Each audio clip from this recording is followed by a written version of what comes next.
C'est enfin terminé pour le désengagement des troupes françaises au Niger. La date du 22 décembre 2023 a été décisive en ce qui concerne le processus qui a duré environ 2 mois et demi. Une victoire à mettre à l'actif des membres du comité de désengagement qui ont conduit ce processus de bout en bout jusqu'à son parachèvement total.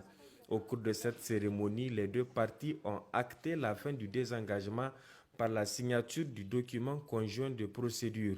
Ce sont le colonel Maman Sani Kiaou, chef d'état-major de l'armée de terre, président du comité de désengagement, représentant le chef d'état-major des armées, et le général de division Éric Ozan, commandant les forces françaises au Sahel, représentant le chef d'état-major des armées françaises, qui ont apposé leur signature sur le document.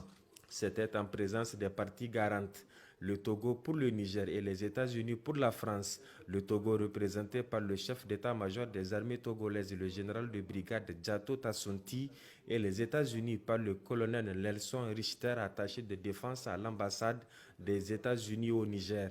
Une visite sur les lieux ayant abrité la base française, ou du moins ce qui reste de celle-ci, a permis à la hiérarchie militaire et aux membres du comité de constater que tous les matériels et autres engins des forces françaises ne sont plus sur place. Quasiment tout a été convoyé et ce qui reste est désormais concerné par la cession des emprises de la base aérienne projetée à Niamey.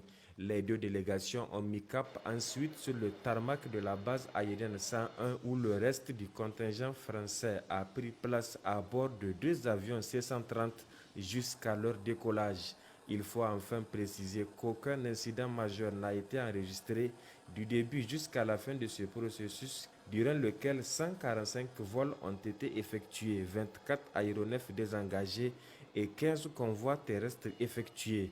L'aboutissement heureux de ce désengagement est encore une autre promesse tenue par les autorités du Conseil national pour la sauvegarde de la patrie vis-à-vis du peuple nigérien qui tient à recouvrer sa souveraineté longtemps bafouée par l'impérialisme français.